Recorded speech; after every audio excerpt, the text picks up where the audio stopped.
Good evening, everyone. My name is Ramesh. I'm a lead developer in search and personalization team of HomeDepot.com, and I've been working on personalization a lot. Like I took part in development of a lot of inbuilt recommendations that we see on HomeDepot.com website. So today, Ferosh and I are going to present some of the machine learning techniques in Java. So let's get started. So uh, as part of the agenda, so we are going to talk a little bit about the motivation of like how Home Depot leverages machine learning and which applications use machine learning in Home Depot, and we'll also give a very brief introduction about machine learning, about what is machine learning, and then I'll explain. I'll give a small demo on how to generate recommendations. I'll be talking about some Java libraries. I'll be talking about Mahout basically in generating recommendations, and we'll see like what are the steps involved in generating recommendations and how we can leverage those Java libraries. And after that, Ferosh will give us a quick tutorial on another Java machine learning library called Veka. So with that, Is that what you use to use what? sorry, Is that the library that you use? The Weka library? it's not exactly that we use. We're not going to present anything that we are using right now at Home Depot. It's this is more of the general machine learning libraries available. Yep. Okay. Yep. Even all the algorithms that we're going to present are not like something which we are using right now, but they're more of general algorithms. So with that, the motivation. So HomeDepot.com. So like Jonathan mentioned, we have like a lot of sessions, like 4.5 million sessions in a day on an average day, and we get all those sessions through various channels. Like we have desktop, mobile, and tablet. So and we have many users that we have many transactions that happen on every minute actually. So and we use machine learning in many places. But to start with that, we'll mention about like what is machine learning. So let me ask you first, but is anybody using machine learning right now in your projects or have used? So and okay. Okay, we have like few users over here. So the standard definition, the Wikipedia definition of machine learning is this. It says that we give the computer the ability to learn, and without being explicitly programmed, right? So I don't want to, if I'm generating recommendations, product recommendations, I don't want to write if-else statement like if customer is visiting this product, then recommend that. So I want my algorithm to be more generic, like I want it to learn over the period of time and get better and better with more experience, right? So that kind of algorithm is called as machine learning. So in this demo, actually, like in this session, what we are planning to do is like we didn't assume that we'll have a lot of people around here that are using machine learning in the project, but the idea is like you need not completely know about machine learning or need not be an expert in that area without even not being very an expert in that area. Also you can still use machine learning using these Java libraries and tools. So with that, there are two types of machine learning algorithms that we can specify, like classify them into. One is supervised machine learning, and this is like you give right answers to the algorithm and then try to get predict something out of it. More like regression kind of models are considered to be supervised machine learning. And unsupervised machine learning is like let's say you just have data, and let's take an example of HomeDepot.com, and we have a lot of transactions coming in. Transactions could be purchases, right? So we let's say we have just the purchase data, like I have like a million or 2 million purchase transactions, and based on that transactions, I want to classify the customers into two groups. Let's say there are customers who are professionals or contractors who make more and more purchases and make repeated purchases, whereas the other set of group is single homeowners. So based on the purchase history or the transactions or the patterns that they are purchasing, I want to classify them into two types. So these kind of problems are these kind of the algorithms which give me this kind of results can be taken as example for unsupervised machine learning. So after that, actually, so where do we use machine learning at Home Depot, right? So I'll give a quick examples about like some examples where we use machine learning. So one is smart sort in product listing page. So if you have ever been to like homedepot.com website, so we can navigate to products in different ways. We can search for product or we can browse through the menu. So if I'm browsing through the menu, let's say I browse through appliances, refrigerators and French door refrigerators. Now we may sell like 1,000 French door refrigerators, but I cannot display all of them in my first page. So we paginate them. We display only about 24 products in one page. So as a customer, if I want to buy a product, I wouldn't go beyond like 2 or 3 pages. Right? So it's very important for us as Home Depot to place our products properly so that customer will be able to find their product within the first 1, 2, 3 pages. So we use machine learning over there. So we take some feedback from the customers, how they are purchasing, or the top sellers, or the cold start. Like if there is a new product in the market, then we take all these factors into consideration and sort them. So this is one example. And the next one is search results. Of course, search is actually there are many use cases in search itself. Like we need to understand the intent of the customer. Like if somebody is searching for a drill, or somebody is searching for a drilling machine or something else which means the same, we need to identify the intent of the customer and then show the results. Also, if somebody is searching for a drill, I may have like 10,000 drills that we sell, but it's very important for us to place the sorting order. So I have to exactly place it. I have to place it very good based on its relevancy to the query. Right? So that is one use case. And recommendations. Of course, recommendations are like we have various parts on our website where we show like customers who viewed this also viewed this, or customers who viewed this bought this. This kind of recommendations that help customer find the product that he's looking for, or probably like we make suggestions like which may help customer find a better product than he's looking for. Right. So I'll elaborate a little more on recommendations. So at Home Depot, actually. Homedepot.com, we display recommendations in various places, but actually why do we need recommendations, right? So if I walk into the homedepot.com Home Depot store, then I see store associates over there, and this is a small like stats kind of thing which explains like how much our hardworking our store associates are. Like they walk around like 5 miles a day. That's like 10,000 footsteps, right? So they walk around helping people, helping customers who come to Home Depot store, right? So they go to the customer, they talk to the customer, they find out like what customer is looking for, they make suggestions, recommendations, and so on. Whereas if a customer comes into homedepot.com, there is no store associate over there, right? So we want our application to interact with the customer and make recommendations or suggestions accordingly, right? So so that is the purpose of recommendations, having recommendations over there. Now I'll show a few examples of recommendations that we show on homedepot.com. One is frequently bought together, something like this. So if somebody is buying a grill, we show propane, gas, and grill tools, whatever, they go along together, right? So, and the other kind of recommendations are item related groups. This is like collection. So these items are like with the same finish, same color, same brand, which go together, right? Also, we have coordinating items and accessories, etc. And the last one is like frequently compared. This is more like content-based recommendations, where we take the features of the product and make recommendations. Here, it's like we also recommend the products that are similar, and also this refrigerator may have like 1,000 features, but we pull out like the most important features that customer might be interested in and display them. So these features vary from one product to another. So these kind of things. So these are some examples about like what kind of recommendations we generate. And with that context, actually, so I'm going to show you like how to generate recommendations using Java library Mahout. So from here on, actually, it's not going to be anything specific to Home Depot, but these are like general examples of the most popular algorithms that are available.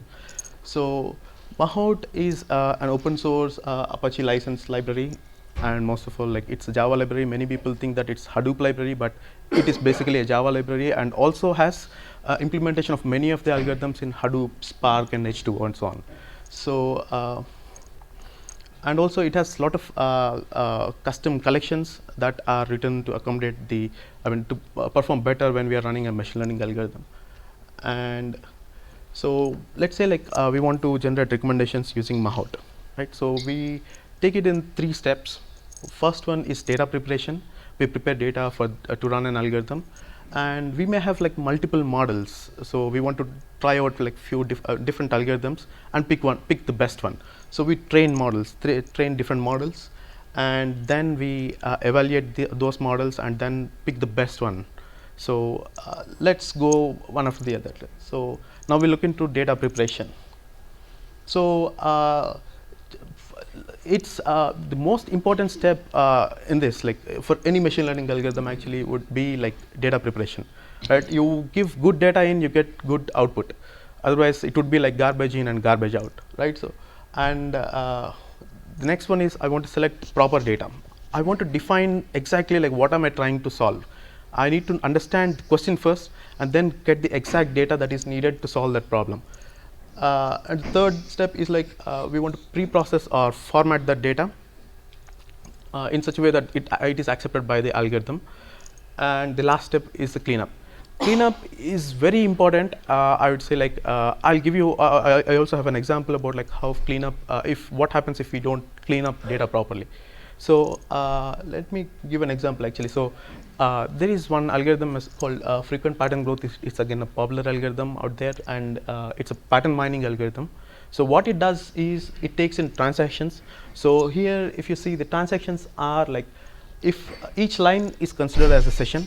Now what I'm trying to do here is I'm taking the products visited in each session and I want to identify the patterns. It would pretty much give me something like people who visited this also visited this kind of output.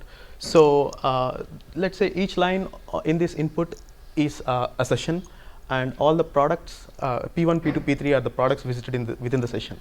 So I have 3 transactions over here. It takes in that input and gives an output in this format. So here P5, for P5 it says P1, P2, P5 are seen together for 1 time. Or if you take P2, P1 and P2 are seen together for 3 times. And we call the 3 as support. So support of P1 to P2 is 3. And I'll give you a small example, and I'll tell you a story actually. So a few years ago, like I was experimenting with this algorithm pretty much to find out like people who visited this product also visited this kind of problem. But when I ran this algorithm with my input, I was never able to finish the program. It was taking forever and ever, and it never gave me output. So I'll just quickly show you like what happens inside.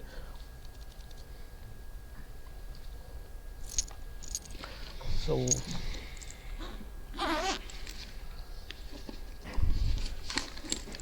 this is a code. I mean, you need not worry about the code. It is available in Mahout's website to run this algorithm. So it takes input like this, and when I run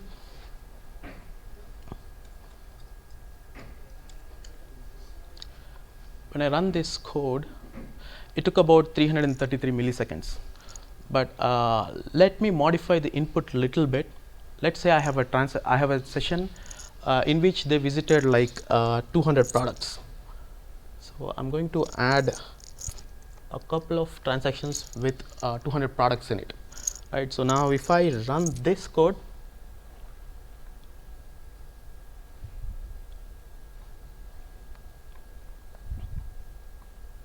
it took about 1800 milliseconds, right? So if I add more products to the session, it takes more time. Basically what happens inside is like this algorithm creates a tree.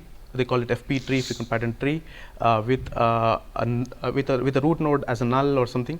And then as and when the transactions come in, they append those transactions. I mean, they aggregate those transactions, and finally they do some recursive process to generate the frequent patterns.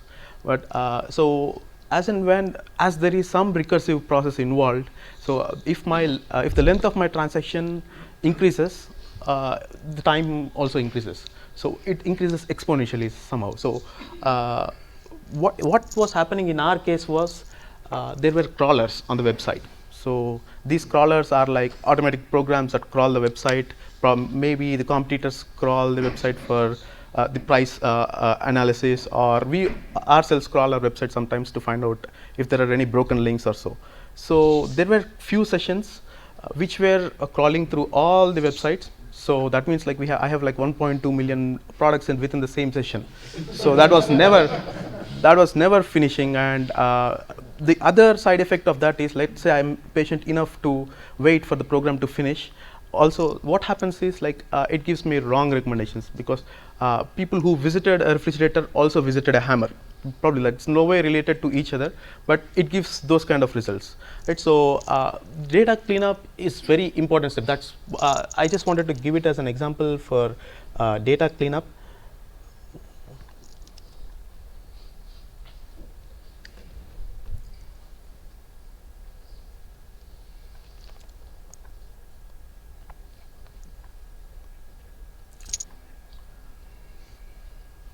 So so now that let's say we have cleaned up our data well, and now let's say now I want to generate some recommendations, right? So to generate recommendations, here I'm going to go with the collaborative filtering. We need not go with the same approach. There are many algorithms out there with which we can generate recommendations, but collaborative filtering works on an idea that a user who has a preference for an item in the past agrees to it in the future. Pretty much that's all. Like, let's say I like the product and I gave a rating of 5. I may like it in future as well, or user who is similar to me may like that product, right? So there are two types of recommendations over here: item based recommendations and user based recommendations. So item based recommendations are like we get recommendations like customer who viewed this also viewed this item, or customers who viewed this bought this item, kind of recommendations. The one thing with this kind of recommendations are like, I log in and look at a product, I get the same recommendation, and if anybody else, if anyone of you log in and look at the same product, you get the same recommendation. But whereas user based recommendations are more like they're specific to the user.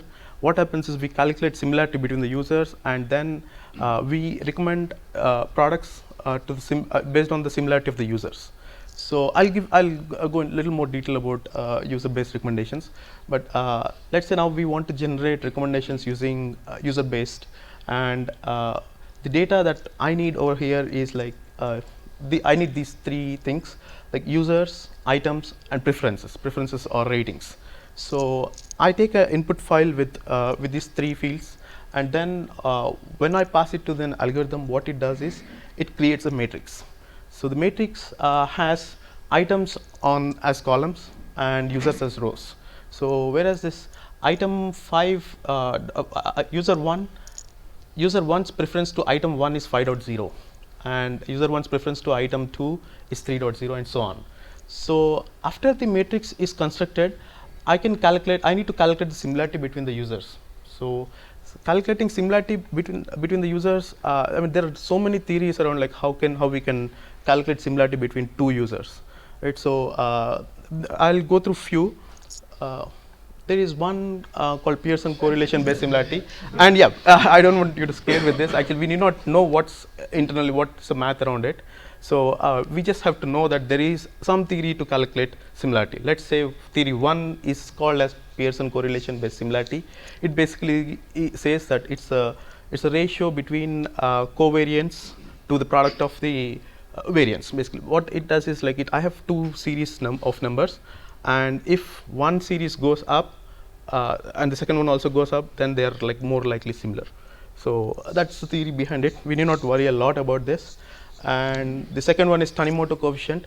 So the previous one, the Pearson correlation, takes users' preference into consideration, like the ratings into consideration, whereas Tanimoto doesn't consider ratings. And Pearson correlation doesn't consider the overlap between the two vectors. But here it's mainly based on the overlap between the two vectors. So let's, according to this one, Tanimoto's coefficient, it is more of like A intersection B by A union B. Let's say I'm calculating similarity between user 1 and user 2. It's more like I have 3 products in common out of all 4, out of 4 products that I have between these 2 users. So 3 over 4 is the score, similarity score according to Tanimoto coefficient. Likewise, there is another similarity metric called log likelihood. It says like how strongly unlikely is that 2 users have no resemblance in their preferences.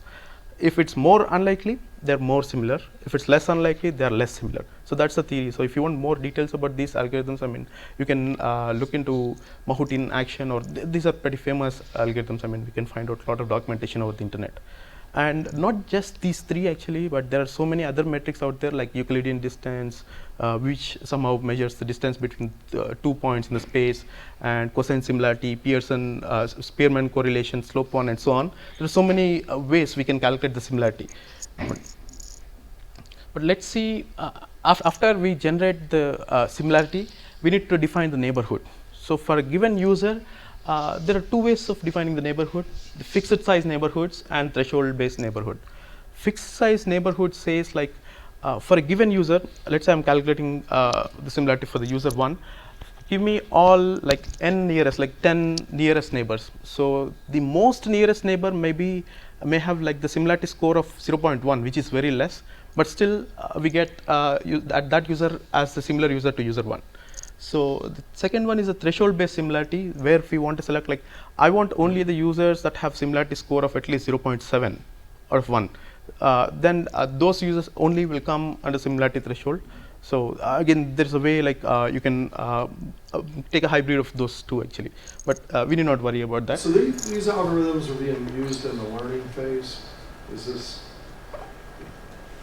So you build the neighborhoods, and then it's much faster at runtime to find out something. Exactly. So yeah, you're basically pruning the results.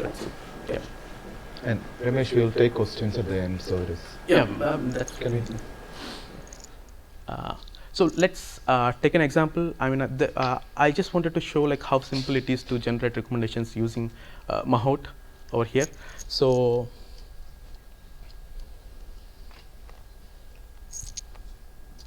I'm going back to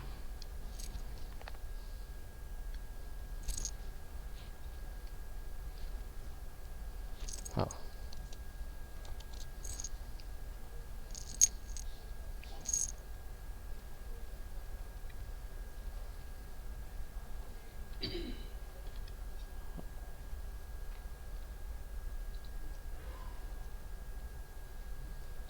think you pulled it off screen. sorry, what's that? I Oh. think you pulled it down off the screen.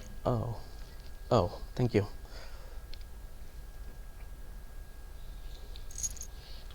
So sorry about that, but let me try and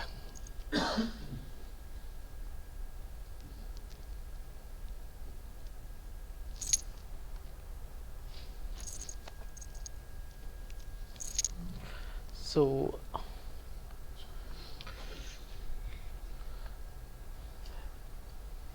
this is a small piece of code that I just wrote in the main method. So it takes an input file as useritem.txt, and here I'm using the file. So I create a file data model, and I define my similarity metric over here. So the user similarity, I'm initializing it to Pearson correlation. And the only difference if I want to change a metric is just initialize it to something else like Tanimoto coefficient or log likelihood, so on. So let me just quickly run this code, and let me show the input first. I have input like this. So this is user ID, and this is the item ID, and the third one is the preference for that item for the user 1. So now if I give this input and run Pearson correlation, it says like you cannot see it over there, but it says for user, I asked to give recommendations for user 1. So it gave me a recommendation of 0.4, and it says it is expecting that user 1 will like that item 4 with a 5-star rating. Yep. I'm sorry, I must have missed something. What does reference for the item mean? On your data set, you said there was the third value was a reference for the item? Preferences. It's a rating that user gave to that item. Oh, okay. Okay. Okay. So according to this model, for user 1, we can recommend product 4 and product 6 with ratings of 5 and 4. So now if I run the same input file for the Tanimoto coefficient, the only thing that changed over here is I initialized it to Tanimoto coefficient. I just made it 3 different classes to make it clearer. And here it recommends me item 6, 5 and 4. So earlier it was 6 and 4. Now it says 6, 5 and 4. So I'll try the third and last algorithm.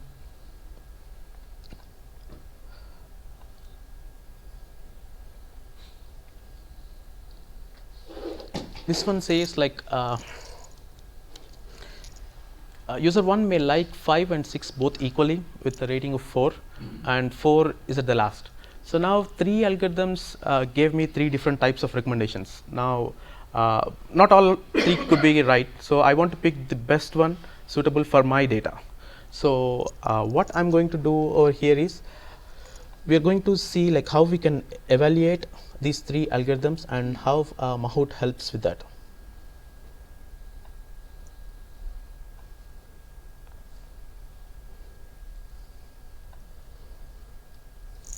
So we call it evaluating or testing. So testing is like in the Java or in the developers world would be more like if my expected output is more like 1 plus 2 should give me 3, it's good. But here the testing the algorithms is a little different, where we need to find out like what is the best recommendation, which algorithm is giving me the best recommendations, right? So again, it's very tricky over there that how would we define the best recommendation? So nobody knows what is the best recommendation, right? So we need to, what we do for that is we take the input data, split it like into 2 parts basically. So we take like 80% of the input data as the training data, and probably 20% or 15% of data as the testing data. So we use the training data and generate recommendations and see if the same output occurs in the testing data.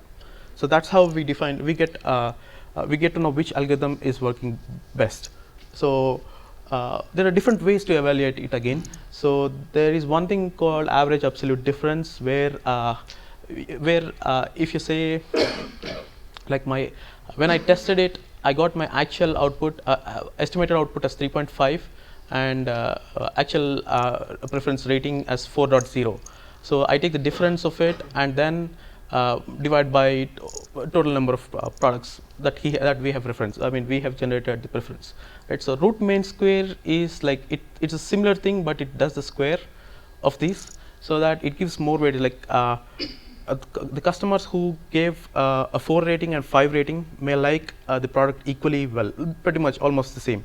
Whereas like customers who gave the product 3 and 4, probably there might be a lot of difference in the opinion, right? So we want to give more weightage to the difference, so we do a square over here. This is one way, and then of course precision and recall. Pretty much like we calculate this for every algorithm, and precision is more like fraction of retrieved products that are relevant. It is like the number of true positives over true positives plus false positives. And the recall says like how many, like out of all good products, how many good products did we retrieve or did we recommend. So it's more like true positives over true positives plus false negatives. And also we have the F measure. So F measure is more like it combines these two, precision and recall, and gives a score. So we have different types of F measures. Again, like if we want to give equal weightage to precision and recall, we make beta as 1. And yes. So like a true positive, that means the customer purchased it or added it to their shopping cart, or actually looked at the product or something like that? Yeah, right. So in our case, like if I'm generating recommendations, it's more like the customer gave the preference. So I'm looking at the preferences now. So The preferences, they clicked on it. they clicked on. Yes, yes. They actually clicked on. Yep. Right. So and F measure, if we can replace beta with 0.5, so that gives more weightage to the precision, or we can replace it with 2 to give more precision, more weightage to the recall. So that's how we generate F measure scores, and we use all these scores to decide like which algorithm is might be the best algorithm of all. So is that process repeated over a period of time, or you just decide once in a month? Yep. Usually, I mean, we can repeat it, but usually if it works, yeah, for one, I mean, we usually like. Comes down to how good of a statistical example your training model is, right? Yep. It depends. If your Yes, training exactly. model is More likely to nice change. and distributed, Yep. then it shouldn't matter in the future. It should hold pretty much to the values. Exactly. So, I mean, like I said, we go in this scenario. We go by the idea that I have a preference now. I might agree with the same preference in the future, right? So, it's up to us. I mean, if we want, we can do the testing periodically over like for every 1 year or 6 months, probably. If you think that data might change a lot, but usually the transactions are like if somebody is buying 2 products together, they tend to buy it together in near future actually. So it's up to us again. Like you said, it depends on the model that you are trying, the kind of problem that you are trying to solve. Right. So let's take an example and see like how Mahout helps in testing these algorithms. Right. So.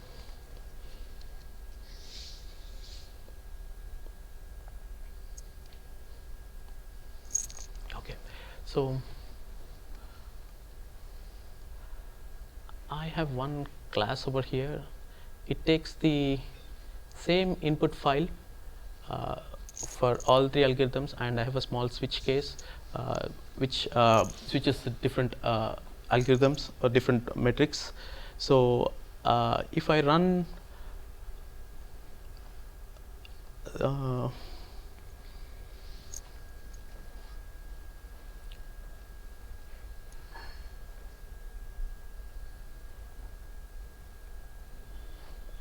if I want to test Tanimoto measure, it gave me a score of precision 0.25 and recall 0.5 and F1 measure of 0.3, which is not a great score over here for the data I have. And if I want to run the same algorithm with log likely,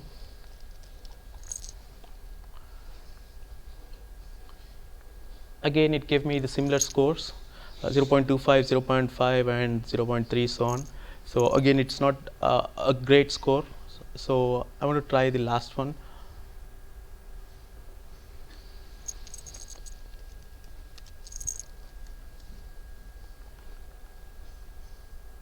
So this one gave me a precision of 0.75 and 1.0 with F1 measure of 0.8.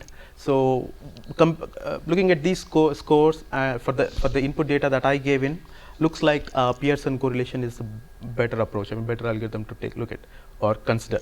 So this is how like we can evaluate different algorithms using Mahout. So if you see, we did not write any code for calculating precision, recall or F1 scores. It's all inbuilt, and we can use those features just by adding those Java libraries. So this is about generating recommendations and yes, please.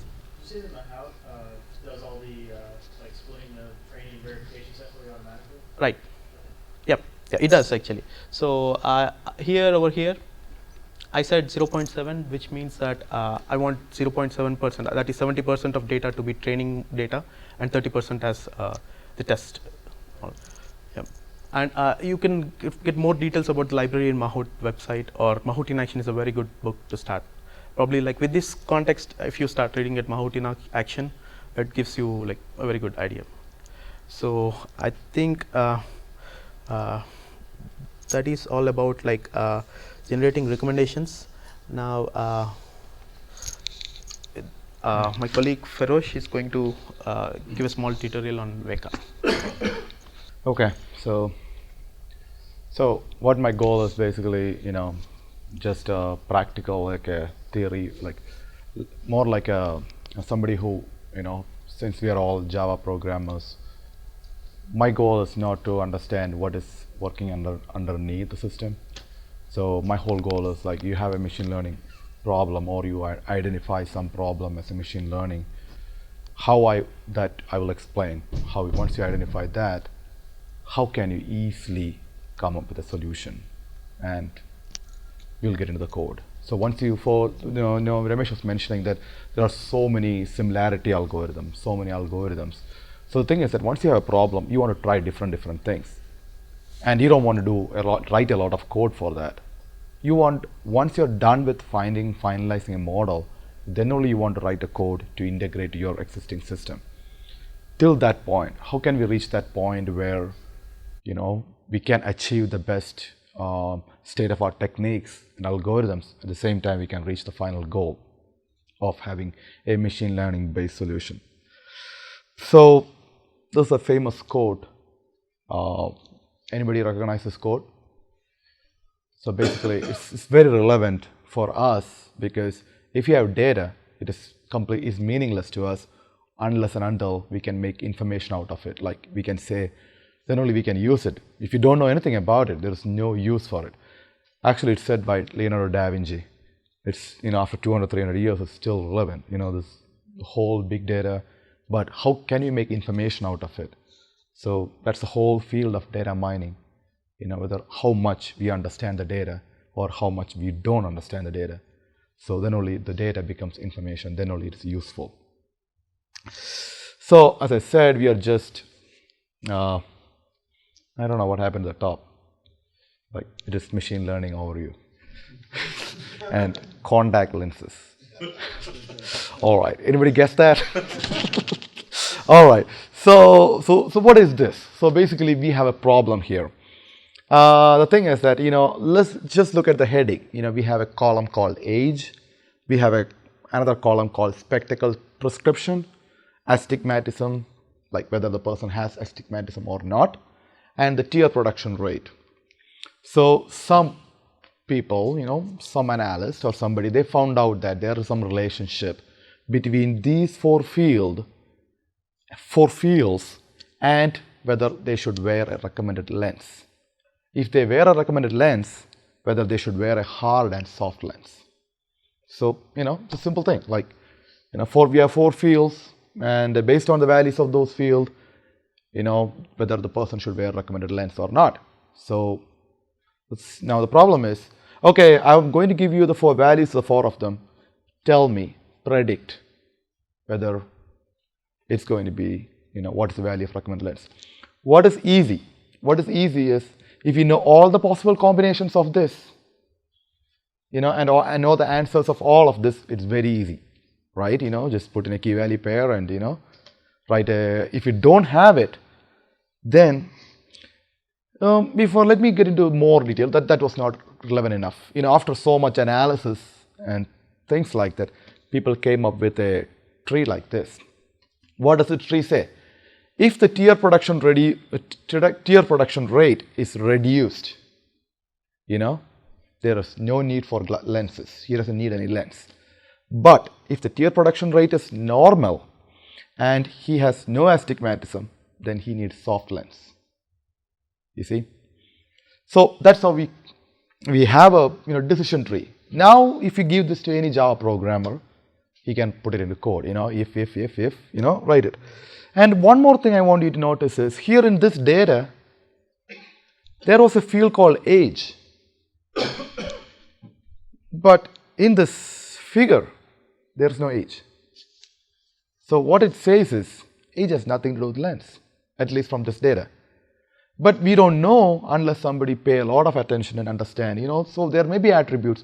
So first goal is, when you are given a problem, you have to identify what are the fields that affects the output, right? Once you have that, Then we can understand, make some analysis and stuff.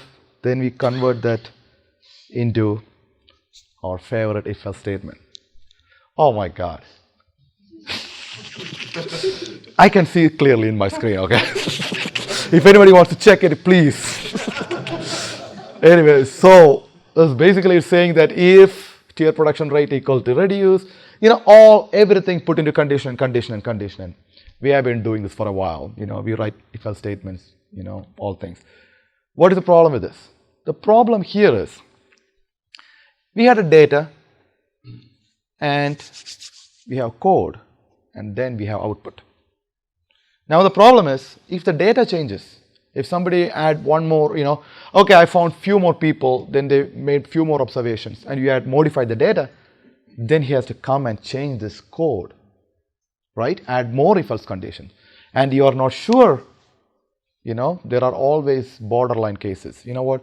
Out of the 10 cases, I want to, in this, you see, this case, the number shown is actually the positive, the true positive.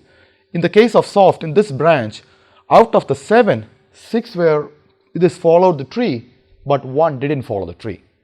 So there are always some cases which just doesn't follow. In that case, just ignore it. You want to come up with the most optimized tree, right? So now the problem is if you're writing the if-else statement, it's not going to work. So now if you have any take-home message from the whole Weka tutorial I'm talking about is this. Instead of writing if-else statements, let somebody else generate that code for us. For us at this point, we can say the machine learning is that something which, for a programmer's point of view, convert this a long list of if-else statements into a neat model. So we call the mod, so this is how it works. From the data, from a training data, so this is Ramesh mentioned, it's called a supervised algorithm. So we have a data, we just go to the data, get some data and mark all the correct answers or whatever and give the training data to a magical tool which will learn the rules from that data. And when somebody wants to give a new data which the model hasn't given, it is going to give the answers. That magical something we call, for now we can just call as machine learning techniques. And there are so many different ways to do it. The one I showed you before, the tree, it's actually a machine learning based algorithm. It's called the decision tree. Basically, it finds out what are the different possible trees and come up with the results. Alright, so now since we have a basic introduction about the machine learning, let's talk about Weka. So what is Weka? Weka is actually a flightless bird found in New Zealand. So I got this picture from Wikipedia. If you are interested, go and search Wikipedia. Oh, again, Weka introduction. This is right. So I am not sure that I'm saying the name right. If you go to Wikipedia, they will tell you how to say it right. There's an audio clip. Right.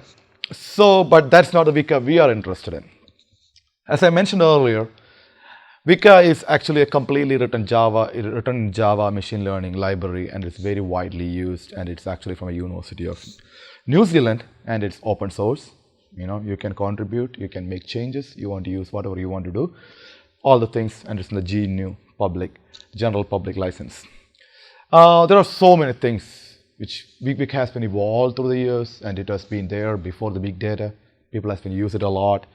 It has been there all the time, and there are so many things that we can do. And in this small tutorial, I'm just going to talk about how you can use Weka for a classification problem.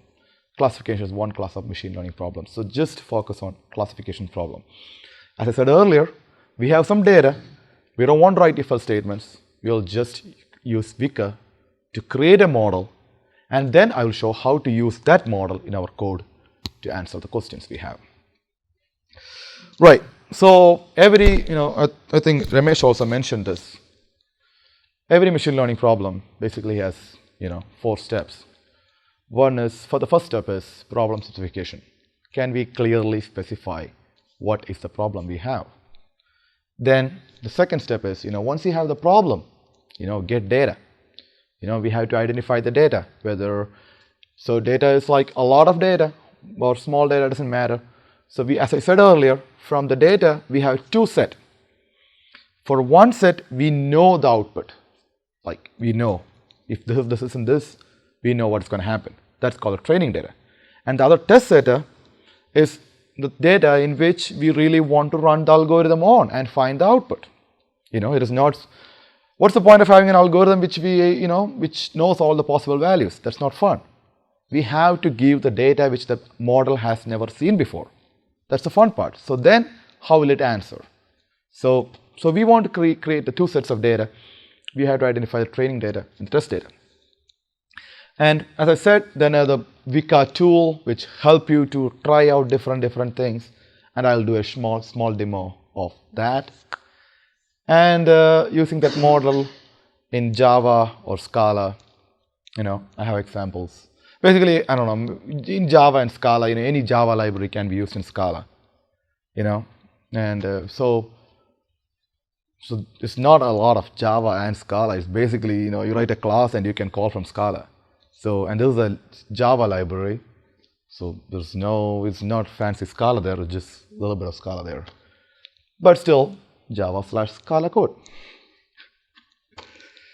I don't know, there's like one more sentence about like problem specification, okay? There's like, it's completely gone. It's taking more of my slides actually started. Okay, so this is our problem. In Home Depot, we work on the project. The team I am working on is called semantic, search. So whenever somebody trying to search, we're trying to really understand what is he trying to search, and try to build, a lot of things.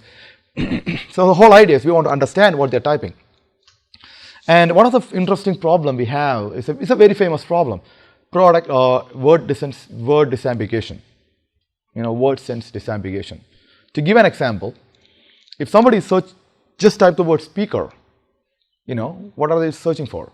Are they searching for speaker, like a supervisor in a room, or like, spokesperson, or are they searching for loudspeaker?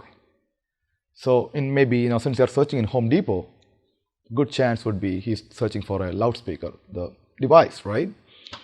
So that's a problem actually. So we have to identify the different senses of each word. It turned out that we can actually come up with a machine learning model. So I will give a word, and from the dictionary or something, I'm going to find out the different senses of that word. And I give to my model, and the model will tell you, okay, this word in this sense is actually applicable to Home Depot.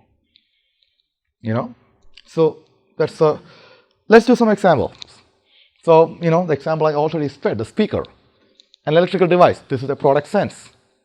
Speaker, second one, presiding officer. This is not a product sense. Hammer. Anyone want to try this?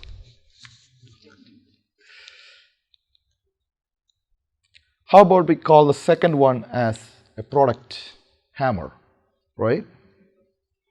And the first one is not really a product,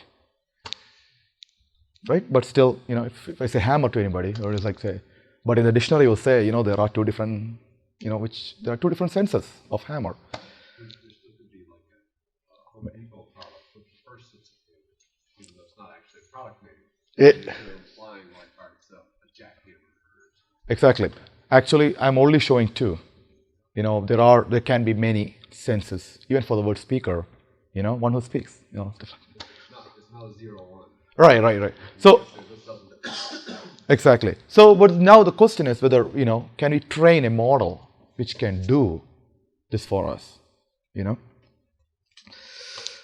So, first step, we collect all the data possible, right? So basically, what we did is, different product we have, we collected all the product, and we go to dictionary and get all the description of the word, all the different senses. We got it all written down. We haven't just an ID. We are still missing things there, okay? But this is an ID, this is a word, and this is a description.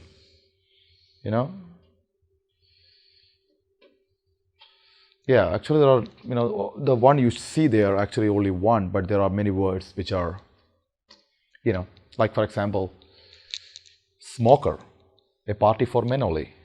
It's not the smoker we are talking about in Home Depot. There are different senses for sure. So I'm just saying the first few lines. That's why I don't have repetition. But I'm saying there are one word. This word can be repeated with different description here. That's what I'm saying. So now, once you have this, as I mentioned earlier, we need to have something called a training data, right? For the model to learn, we have to create something called a training data. So what we do is, we get that file, a long file, it's like 3,000 or 4,000 lines in it, and send to, how many of you are familiar with Crowdflower? Okay, so it's a big thing now, the crowdsourcing. So what do you mean by crowdsourcing? So basically, we take the file I saw you before, and if you get time, you check it out, this Crowdflower website. So we submit there. So what they do is, they actually crowdsource people. So anybody can register into Crowdflower, and they say, you know what, I want to make some money. Do you have any jobs to do? So basically, they will show my product, and what I have to do is I have to label it whether it makes sense to be a product or not. So so the people will be like, the smoker, it's not a product. He will say no. Stuff like that. So basically, he will be given all these lines, and he will be marking answers yes or no, yes or no. And the good thing about Crowdflower is, we can have many people looking in the same line. That improves our accuracy. We can say, I want 5 people to look at each line. We have to give more money, but we can have it. And it's really fast. You won't believe, if you submit this job, it will be done in like 3 hours maybe. And 30 people went through each of them, 30 different people. So we had like 15,000, 20,000 response. We need a total that can be done by 25 people in different parts of the world in like 2 hours. And you can even specify, the thing is that many of the products we have, it's US based. So you want only people from US to mark or say no, label, we can do that. So, actually it's something really cool. Especially if you are working on any machine learning products, it's something really cool. You should check it out. How do people manually label the data? Please. Why should people give a valid opinion? Why can't they just put in the answer? I mean, how do you know they just don't fill it out and leave? That is something which Crowdflower has to do. Because the Crowdflower has, they have power users. You pay more money, power users will, So people who are reliable, who has proved they are expert labelers through the years. So you get them if you pay more. So, you can do all kinds of, configurations to make sure the label data you get is good. You pay more money, it's going to be more accurate. Those systems also have algorithms that look at how many things you answered compared to others. So if 90 people said, no, that's not a product, and Exactly. you said yes, and you've been wrong 70% of the time, Yeah. they'll kick you out. Yeah.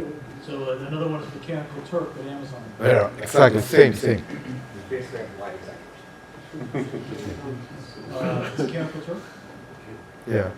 Yeah, same thing. Yeah. All right, so we have the label data. We gave that to them, and they sent us a label data back. Now, we have to convert this data into a format such that Vika can identify. There are, Vika takes different formats, but I really want to talk about a file format called ARFF. It's a text file format, but the Vika created just for them, and it's I kind of think it is. The good thing about ARFF is, like, if you convert your data into ARFF, everything is easier, at least for me. Once you start also looking into Vika, maybe you have a different opinion, but I always like to convert my data into Vika, RF file format, and it is a very, very easy process to do it. Let's look at an example of an R file, right? So now, basically this R file has 2 parts. One is the header section. I don't know what you want to call. You can call metadata, column definition, whatever. So in this header section, we define what are the attributes we are going to use. So in this case, we have sepal length, sepal width, petal length, petal width. These are our attributes, and the type of the attribute is numeric, like a number. And attribute class is another attribute. It has 4 values, like enums in Java, 4 types. It's an iris, some file I got, for example. That's the header section. The second section is called the data, where we say the value of each is this, and this. So what we are saying is, when the value is this, and this, the class is this. Very simple format. So if you convert the column we saw before into this format, it would be like this. You remember we had a text which says a description, and we had a type like is valid, yes or no, the answers we got from the labeling. So we have two attributes. You see, text string attribute is valid, 2 values, yes or no. And here we have the text followed by yes or no. So any data you can just write a simple Java, or even they have R for items also. If you want to write that, that's fine too. But what I do is I take data, write a simple transformation and convert into this. Done. Now we have the R file. Let's do some modeling in Vika.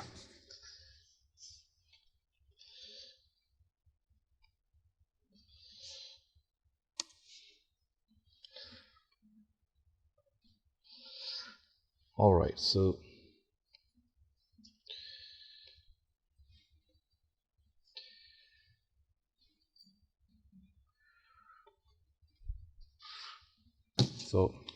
you see, I had a nice picture. They had like black and white, come on. But that's the thing. Anyway, so how many anybody familiar with Vika? Well, there are like 4 people. All right, so help me.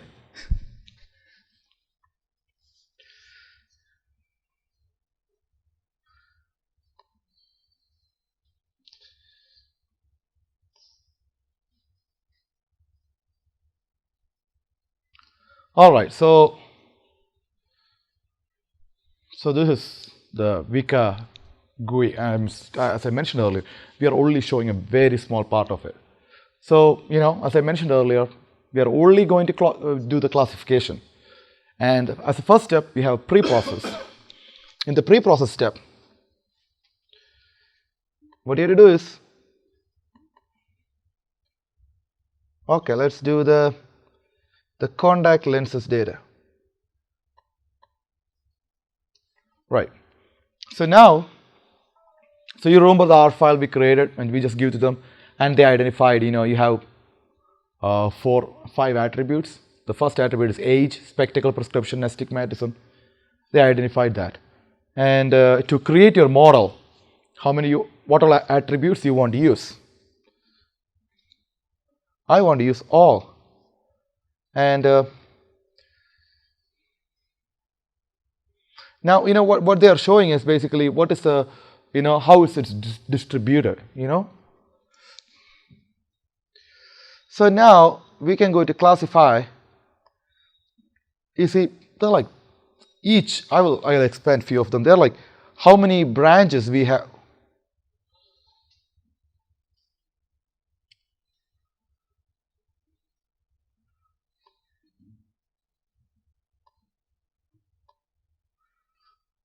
This is the decision tree I showed you in the beginning. It's an implementation of decision tree called J48. So I selected, let me use this algorithm for creating the model. So I gave the data, and I'm just saying what algorithm I want to use. And now, how many of you are familiar with cross-validation? So, okay, let me explain that. So in a machine learning world, cross-validation is a very, very frequently used method to evaluate how good is your model. So how do you do that is, for example, you first divide the data into 10, say, some number, 10. Say if you're doing 10-fold, we'll divide the data into 10. Split, like, if there are 100 lines, we split into 10, 10, 10, 10. Then we are going to use 9 of them to create a model, like, as a training data, and use the other 10 to test. So, and then you pick the next, another 10 to do the testing, and the other remaining 9 for the training.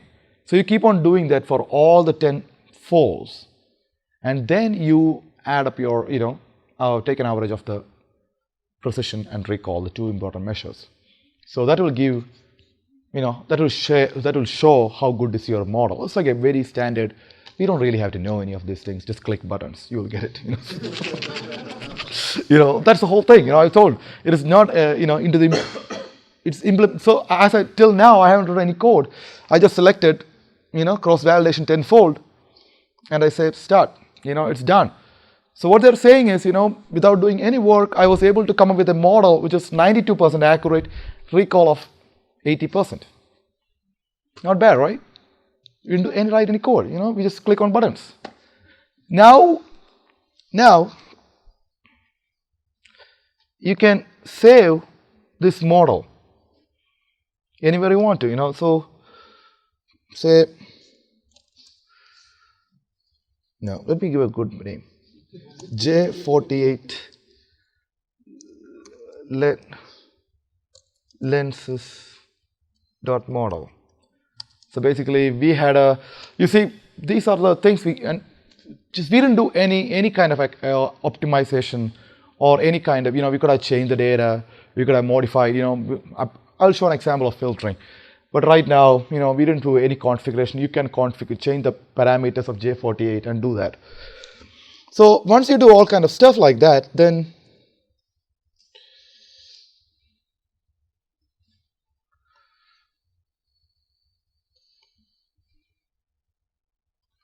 let's go into code.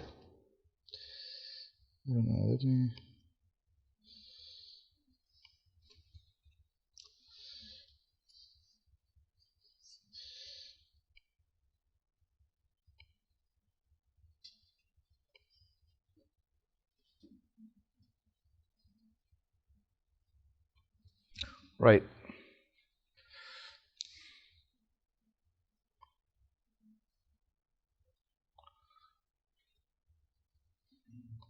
So what this is doing is,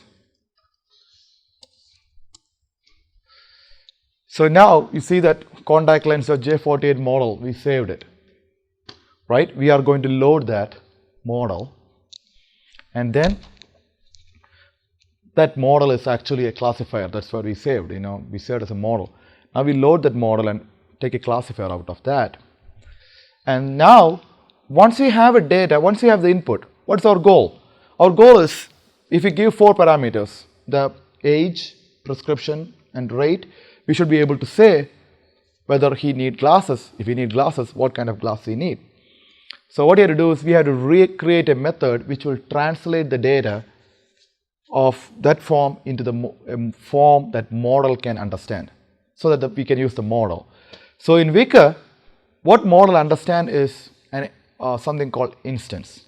So once we have the data from the user, we have to convert into an instance. Easiest way to convert the instance is using the same R file. You remember that I had the header section of the R file.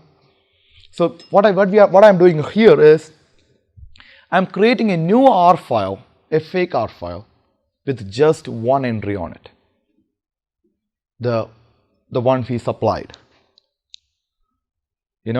See what I'm doing is, you have age, prescription, string astigmatism or not, whatever, the tier rate. Then I'm creating a small R file, which is the same format and all, but it has only one line of data, the data we got. And once you have that, then they're like, just very simple API to convert that into an instance. So once you have an instance, we can use the method classifier.classify instance, and that will tell you what is the class.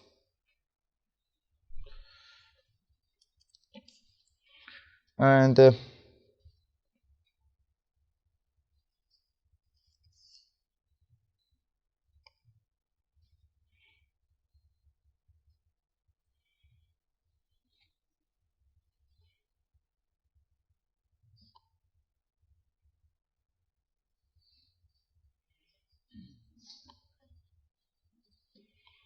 yep, so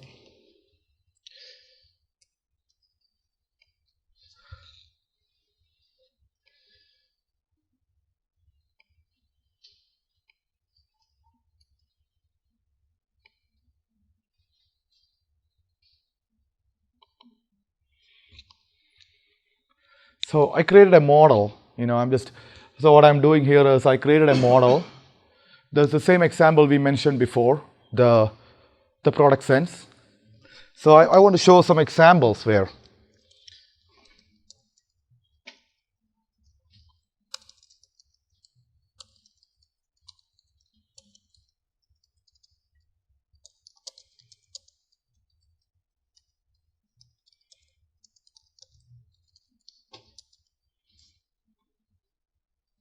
So, I'm giving a description for a product, washer, right? Washer can be used in two different senses. It can be a person who washes clothes, right? That's one sense. So when you try it,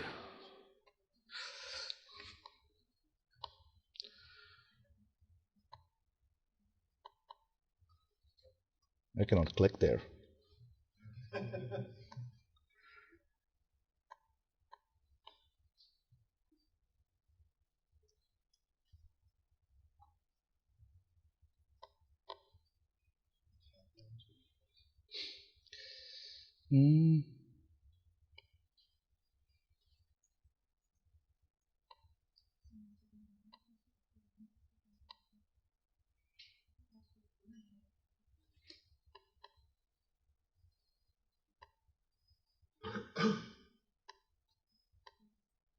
Got down to it in the space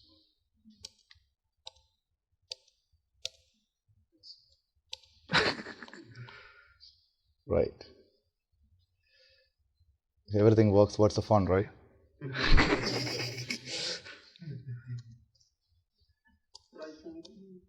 I was trying to click. This is a web page, right? Yeah.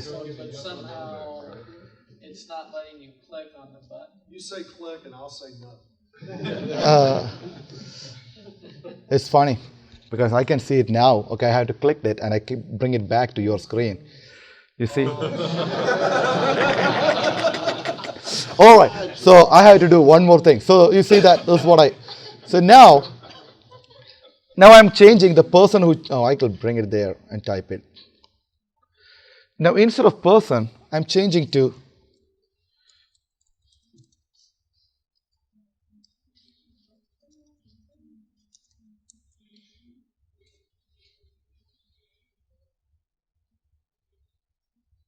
Okay, I'm doing the magic. I'm clicking. Okay, so that's not it. That's not it. So I'm going to show another one.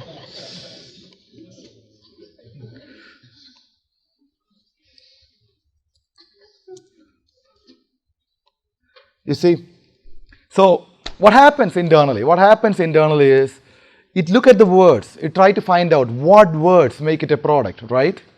It builds a model with the words. So when one word is there, there's a chance that if this word is there, there's a good chance that this can be a product or this cannot be a product. So what do you think is the word that's here? You saw that, I didn't change can wash clothes. The only things I change is person and who, What do you think is the crucial word here? Who or that? All right. Who is what? What is what? Actually, he's right. He said that. That is more relevant. So I see that if I put it here, what is going to happen? It's still going to say it's a product. Because that, they identified that whenever there's a that in the description, it's a good chance it can be a product. Right? So, yeah. How good are we in time? Actually, that's pretty much, I can show, if you want to show, I can show few more examples on Vika, but it's basically the same thing. Is there something you can say about feature engineering? Of course. The biggest thing in machine learning is the feature engineering. Because as I said, that, right? That is a good example. Most of the people will say when you have to do anything, what you do? First do is remove all the stop words. But that is not a stop word here for us, it makes sense. So correctly identifying a features is the biggest and hardest thing. And it's not easy. We have maybe if you're working on this problem, what are the features? Every word is a feature. So if you are using a big dictionary, how many words are in English? 80,000, 900,000, 100,000, all the words. Which one do you pick? What if you get a word which is not there before? But, and I saw that, the model I created, it had like 70% accuracy. And I had only 2,000 training data. So if I add more, what's going to happen? All these are big challenges. It is easy to get 70, 75 usually. Most of the problems, it is easy to get 70, 75. But if you want to go a little bit higher, it's really hard. And most of the time, entire thing boils down to feature engineering. Yes, please. To get like a level of confidence on an individual result, like could that say with like 85% probability? Yeah, you can have a confidence, like a threshold score. They will tell you. Yeah, it is something. Definitely, there is a confidence score. I'm not. If you go into the API, there are a lot of things you can do. Another thing is that actually I shared. Let me see. Let me go to the slide. Yeah, so if you go there, Git.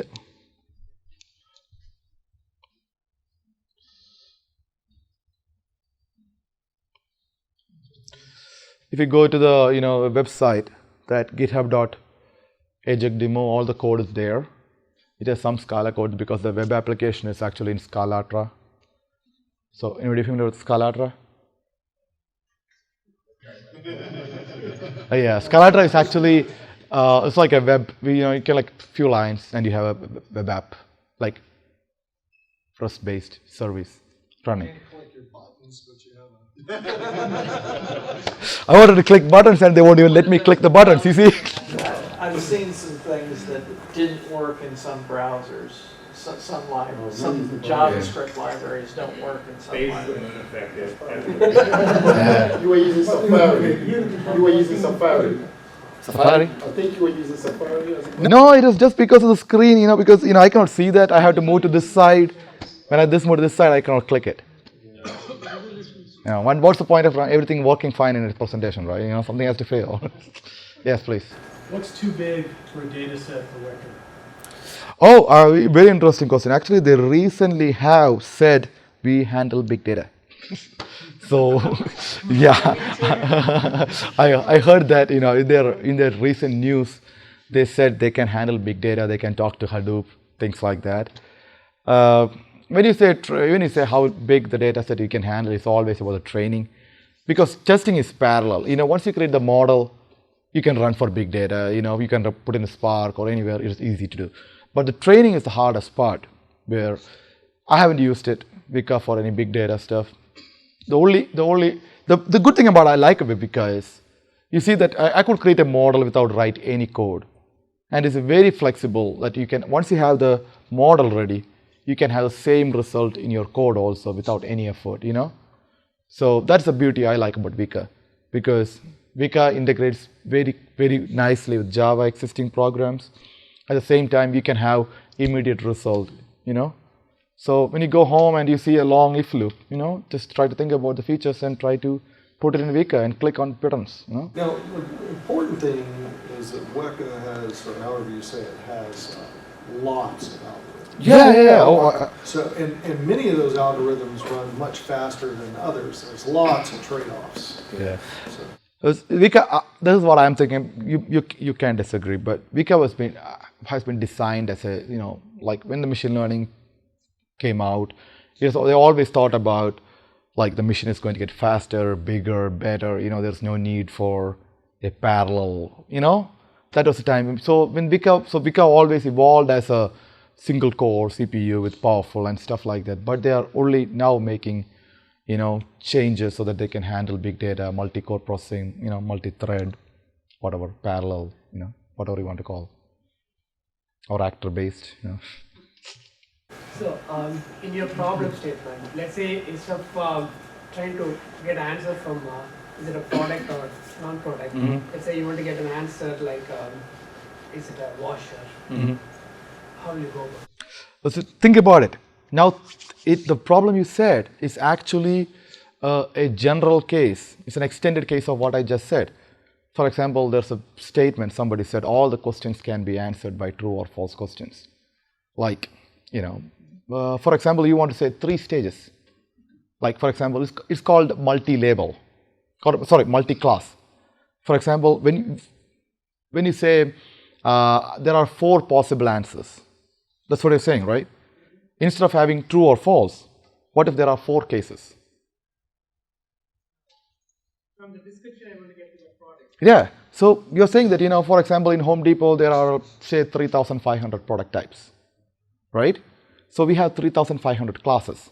When somebody tells you something, our goal is to identify which class it is.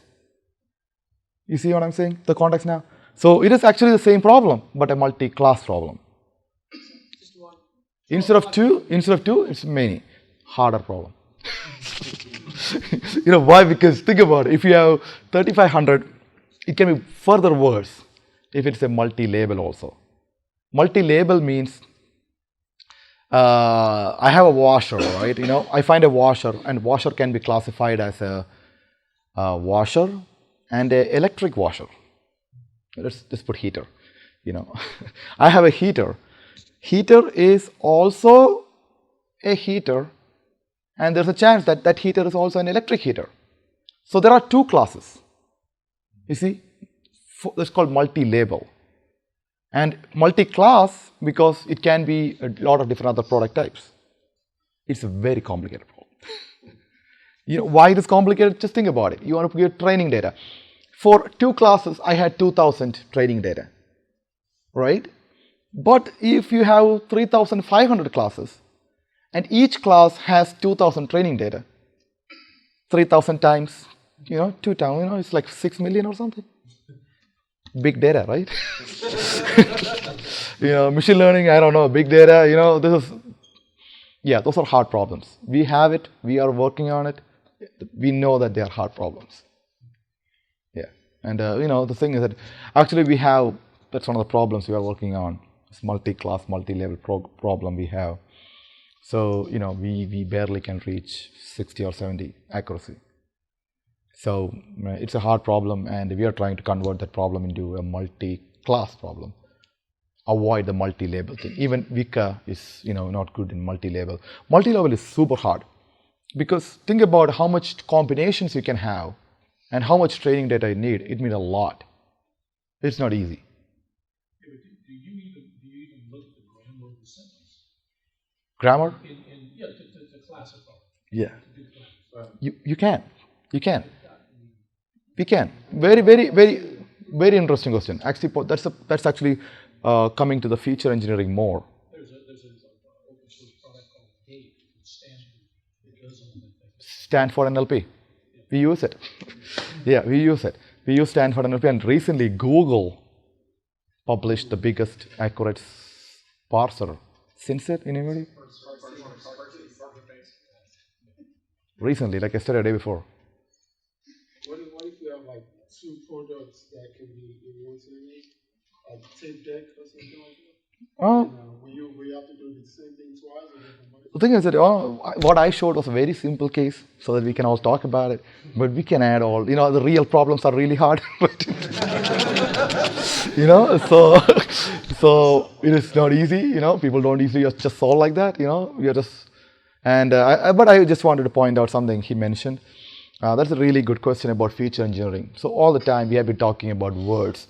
What are we talking about? How, if this word occurs, what are the chances of this being a product, right? But he had a very good very good intuition that if the grammar of the sentence is like this, if it has a subject and if it has a predicate and the subject has, used by this, there's a good chance it's a product, right? It's called feature engineering. You try to find out whether it makes sense or not. You try it out, and you try format your data, include that feature also, run the model, and see whether accuracy or precision increases. Yeah, I think your language processing was one of the most difficult areas to apply. Disambiguating things is very difficult. Like some of the most impressive examples I saw were related to images. and actually doing word classification with images. And if people are interested in implementing some of this, there's a sweet spot of solutions where a programmer is writing hundreds of if statements. You might want to look, like you said early on, at machine learning. And I think there's a lot of problems that it could be applied against if it's worth it to you. Right. So one other thing I want to point out is, I don't really have a lot of background in natural language processing, parsing, but I do have in compilers. From my experience, what I'm seeing is the parsing is effective and better if you have a longer sentence. Think about like when you're searching. I work on the search team, and we get a small, 2 or 3 tokens. Most of the one 2 or 3, maximum is 2 tokens, 2 or 3 tokens. And you will see that any natural language processing is not going to do that good as a simple contains operation. Because if you have 3 words, it's really hard for any parser to correctly identify, things. So, simple contains operation. As I said, what if you have 3,500 product types? And when somebody is get a 3 token, do a contains operation and find out what are there. That may work better. May work better.